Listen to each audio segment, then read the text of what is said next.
Hello, everyone. Welcome to another episode of the Last Harvest podcast with Damien Dumar. I'm Damien Dumar. I'm the publisher of the book The Last Harvest by Lucy and Mars, which covers the plan of the global elite to carry out global genocide of 90% of the population and enslave and hybridize the survivors. This book is doing very well on Amazon, and the purpose of this podcast is to cover events as they unfold that are in alignment with what is described in the book The Last Harvest by Lucy and Mars.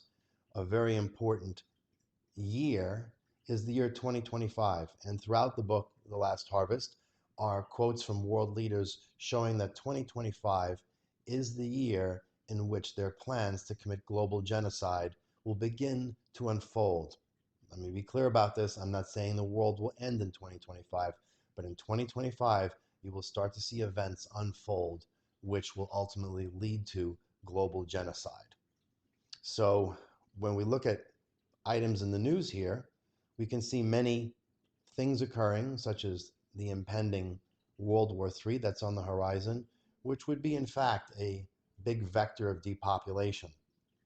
So one of the hot topics is the topic of President Trump, because President Trump stands behind a platform called Project 2025, which is a plan to overthrow the constitutional representative government that we have and replace it with a fascist Christian theocracy. So this is a very big issue. Again, the year 2025 comes into play. And this is a program which is supported by all of the right-wing candidates, not just Trump. So let's take a look at what Trump's comments here were. On Saturday night, Trump warning while discussing the economy that there would be a, quote, bloodbath if he is not reelected in November. This after the former president kicked off the event by paying tribute to those who attacked the U.S. Capitol on January 6th. President Biden's campaign swiftly denouncing those comments as threats of political violence. But even Republicans like former Vice President Mike Pence, who says he will not endorse Trump, are defending his bloodbath comment, saying he was referring to imports hurting the automobile industry. Okay, we're going to hear Trump's own words, and you tell me if he was talking about the automobile industry or if he was talking about the idea of an insurrection and revolution. Keep in mind that the Oath Keepers and a lot of these individuals who stormed the Capitol and attempted to pull off an insurrection are in federal prison. So we know that the president here has paid tribute to them. So if he's promising a bloodbath, it makes sense that he's actually talking about a literal bloodbath and not making comments about some sort of quote unquote bloodbath in the automotive industry. Let's take a look at what Trump actually said. ABC's Mary Alice Parks leading us off tonight from Washington.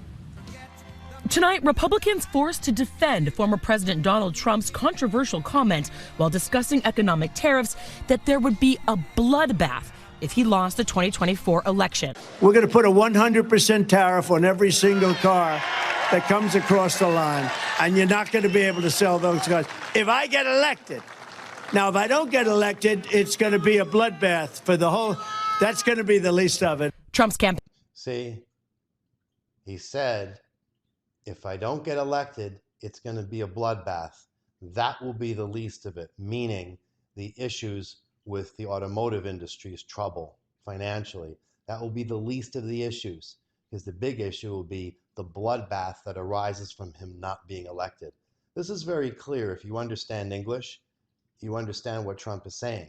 Again, these aren't my words. These aren't the words of Lucy and Mars. These are the words of Donald Trump. You just heard them. Let's continue. Campaign pushing back, saying he was only talking economics, writing Joe Biden's insane EV mandate will slaughter the American auto industry. Even Mike Pence, who says he will not endorse his former boss, coming to Trump's defense. The president was clearly talking about the impact of imports devastating the American automotive industry. No, he clearly was talking about insurrection. You heard his words. And his comments were followed up by paying tribute to those who stormed the Capitol and attempted to create an insurrection. And we have testimony from a Secret Service agent that stated that Trump, during the insurrection, wanted to go to the Capitol, but he didn't because the Secret Service agent refused to drive him. Now, why do you think Trump would have wanted to go to the Capitol during an insurrection? Figure it out. Let's continue. Industry. Was that clear to you? Because it was a little muddled. It was. But Trump's remark did not come in a vacuum. He started the Ohio event Saturday telling the audience to stand and pay tribute to those who attacked the Capitol on January 6th, trying to stop the certification of Biden's election win. See, even ABC News understands that that comment he made was not in a vacuum. It's very clear, just listening to the comment alone, that he is not talking about the automotive industry, that he is talking about an insurrection. And as they say, the comment was not made in a vacuum, because he began the whole rally by stating that people should pay tribute to those who stormed the Capitol, who incidentally are in federal prison because they were trying to pull off an insurrection. So we don't have to listen to any more. I think that we realize how dangerous it will be if Trump gets elected. That when he is elected, one of the first things he's going to do is not only pardon himself, but probably make himself president forever, the last American president. And again, America won't be around for much longer anyway. So what does it really matter? Now let's take a look at something else very interesting. So there's a guy here on the internet. His name is Cash Jordan. He lives in New York City. And I used to live in New York City. I was born and lived for more than half a century there.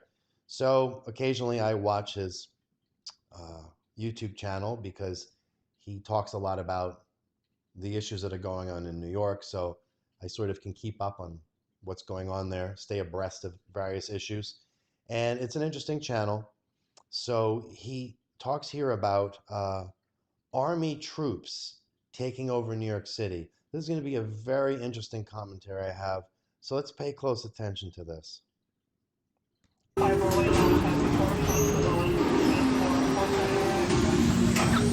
Looks like a war zone down here. But people are wondering, what happens when the troops pull out? Will the criminals come back, or are things going to be like this for a long time? Governor Hochul says she's deploying the National Guard to city subway stations to keep riders safe. The subway system is averaging about 6. Okay, so the governor of New York State has deployed the National Guard in order to keep subways in New York City safe.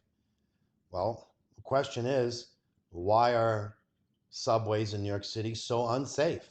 And I can assure you that the crime statistics that are reported, as large as they are a fraction of the actual crime statistics. So the reason that New York City is such a huge crime problem, especially in the subway, is that they passed laws basically getting rid of bail. So pretty much anything you do within reason, except mass shootings or cold-blooded murder, there's no bail. They arrest you and let you go. For many, many crimes, such as robbery and shoplifting, the district attorneys don't even bother to prosecute you anymore. They've gotten rid of a lot of the police force because of the defund the police movement. And police officers are now able to be sued on a personal level. So what cop is going to risk his pension tangling with any criminal, knowing the criminal can turn around and sue them no matter what happens, and they have to deal with that. So basically, in short, the city of New York refuses to enforce any laws, so of course you have lawlessness. And naturally, most people are not going to be getting involved in criminal activities, regardless of what the consequences are. However, it only takes maybe a small percentage of the population to run amok to ruin it for everyone. So now we have the governor calling in the military in order to keep some sort of order. But in reality, what it's getting people used to is the idea of being under martial law. After all, there is no real reason to have the National Guard there, because all you have to do is actually enforce your own laws. Prosecutors can prosecute people who commit crimes. We can bring back bail for people who commit actual violent crimes. We can protect cops more so they're able to do their job. So there's an example where you create a problem and then you come up with a solution to the problem when there never needed to be a problem to begin with. And this is a standard problem reaction solution scenario. But the question, the deeper question, what I want to get at here and answer is, why is New York City so insane? When you look at the way New York City is managed, it's absolute insanity. So why is that? Well, those who have read The Last Harvest by Lucien Mars know that the elite on this planet and all the world's leaders are actually under the control of the Nebu Gray extraterrestrials. And they have no problem mind controlling people, influencing them to do whatever they like. So in the case of New York City, it's called the Empire State for a reason. It's because New York City is actually the headquarters of the Nebu Gray.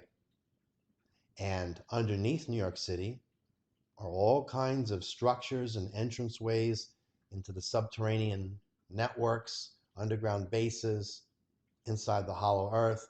And they're actually portals under New York City that lead into the underworld. And right now, these portals are beginning to open up as events that will be unfolding in the book of Revelation or The Last Harvest by Lucien Mars start to unfold. So what happens is all of these dark entities that are coming up from these areas, they come into New York City and they create an environment of chaos because they enjoy that sort of environment. And the leaders of New York City are all possessed and under the influence of the Nebu Gray, Satan, and all of these dark entities that are in rebellion against the Divine Father. Because you have to ask yourself, for example, why would politicians get together and get this idea that we should have no bail or no law enforcement or not prosecute criminals? That idea is absolutely insane, unless you're under the influence of someone who benefits from these sorts of policies. Now, when we talk about possession, I want to show you something here. This is very important because there is, so I can get this exact moment here. Okay. So when Google Fiber first launched 1 gig, it cost $70. Okay, but today it costs. I just told you. These are not pat downs, they're just bag checks. Very annoying, this advertising. So when someone is possessed, they don't necessarily have to do a Linda Blair like in The Exorcist and spin their head around and throw up everywhere. They may look totally normal. However, a lot of people do look very abnormal, and you can often see it in the eyes. So there is a trend in New York City, which is kicked up recently, which is pushing people in front of oncoming trains. When I was a child in the 1970s, this happened once in a while. And for the most part, you knew if you grew up in the city at that time that you always looked around you. You never stood close to the platform. You always had this idea in the back of your mind that someone may push you in front of that train. And as a result, not many people were pushed in front of trains. But nowadays, with everyone all caught up in their cell phones and lost inside their head, people seem to have lost this ability to grasp what's going on in their surroundings. And combined with the fact that I said so many dark entities are spilling out into New York City from the underworld, people who are crazy, and there are many people in New York who are crazy, get possessed and then push other people in front of trains because the entities who possess them think this is entertaining. So again, a lot of things that go on that seem to make no sense, it makes perfect sense when you actually know what's really going on, which is another reason to read The Last Harvest by Lucien Mars. And if you don't like to read or you don't have time, get the audiobook. The audiobook has an incredible narrator. I handpicked him myself out of 15 auditions. He's incredible. So you can listen to The Last Harvest while you're driving, while you're on the treadmill. But if you're in New York City, don't listen to it while you're waiting on the subway platform because someone may push you in front of a train. Observe. This surveillance video, the suspect is seen pacing the platform. The victim is wearing a blue jacket and a backpack. At one point, the suspect lunges in his direction behind his back. Moments later, he is shoved to the tracks as... Okay. So let's see if I can make this larger. Look at this individual's eyes. Does this look like someone who is not possessed? This is someone who is clearly possessed. Take a good look at it. See if I can get that down there. So again, I wanted to show this to you so people understand what's really going on in New York City. That it's not just, I don't know why they don't enforce laws. I don't know why people get pushed in front of trains. Now you know. On more international news, here we have North Korea has developed some new super tank. Again, I don't understand how North Korea has so much money to build tanks and nukes, and they don't have any money to feed their people. Most of North Korea, people are starving to death. Yet they seem to have no problem building super tanks and nuclear weapons. Again, it just doesn't make sense. And when you see things that don't make sense, you always have to ask yourself, who is behind it, influencing it? And here we go. Kim Jong-un orders North Korea to prepare for war. Prepare for war with whom? They're surrounded by China and Russia, who are their friends. They're not going to be attacked by China or Russia. They're not going to be attacked by the Pacific Ocean. And South Korea is certainly not going to go and attack them. So who are they preparing for war with? It just doesn't make any sense. Shouldn't you be spending your money getting food to feed your population? Again, when you see insanity like this, you have to ask yourself, who is behind it? And that's why you should read The Last Harvest, so you understand that the Nebu Gray extraterrestrials are behind all of the mayhem on this planet. They're in cahoots with Satan and the Anunnaki, who are still here, and they're making nothing but trouble. I know to a lot of people who listen to this, they go, oh, that sounds crazy. Well, read The Last Harvest by Lucy and Mars and tell me afterwards if you still think it's crazy. The book goes into great detail explaining exactly how and why human beings can be possessed and manipulated by extraterrestrials and other entities. Go pick it up on Amazon and learn all about it, because 2025 is almost here. And 2025 is when things are going to really start to kick off. World War III will begin to really go into high gear. We're going to have revolutions and insurrections in this country over the election. It's all coming. Here's another article. G7 issues ultimatum to Iran over missile transfer to Russia. So G7 nations are gearing up for stern repercussions, including a potential ban on Iran air flights to Europe. What would we do without them? Should Iran proceed with transferring close-range ballistic missiles to Russia? A senior U.S. official stated on Friday. Now, what's strange about this story is, do you really think that Russia needs ballistic missiles from Iran? Russia has more ballistic missiles probably than any country on the planet. So what is this article all about? I really have no idea. I mean, what is it about? Why are they getting missiles? Well, again, it's just part of the general chaos as World War III begins to come into full focus. Here we have another article. Macron indicates France's readiness for ground operations against Russia in Ukraine. He talks about French President Emmanuel Macron. He states, quote, at some point, and I do not wish for this, nor will I initiate it, ground operations may be necessary to counter Russian forces. France's strength lies in our ability to do so. Again, a statement which makes no sense to anyone with actual knowledge. France at one time, a long time ago, was a great military power. We're talking about around maybe the time of Napoleon. But most of their young men died in military conflicts. That's why when World War II came around, the French were incapable of putting up any sort of fight whatsoever. As a matter of fact, France doesn't even really have much of a standing military. It's one of the reasons in foreign countries they rely on the French Foreign Legion, which is made up of non-Frenchmen. So how can it be that France's strength lies in their ability to counter Russian forces on the ground? These statements, they just make no sense. France going to war and fighting? Where do they get the young males from? They don't even have much of a military. Again, all these stories, they really stink. There's something not right. And when you again go back to the idea that world leaders are all being influenced, they're all like puppets on a string who are fulfilling their role in order to bring about World War III as one of the main vectors of planetary genocide, then it all starts to make a lot of sense.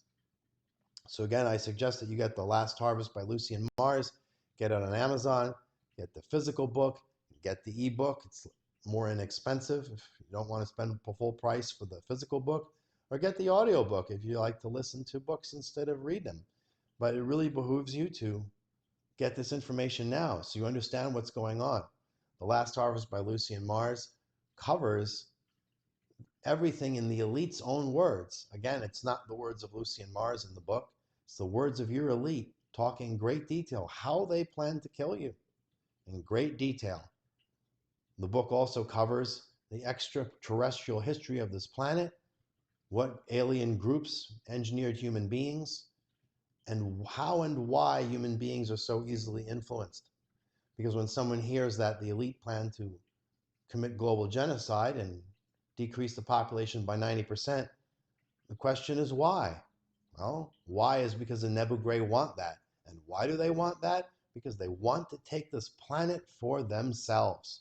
So get the book now and find out, because again, we're almost in 2025 and things are really going to start to heat up.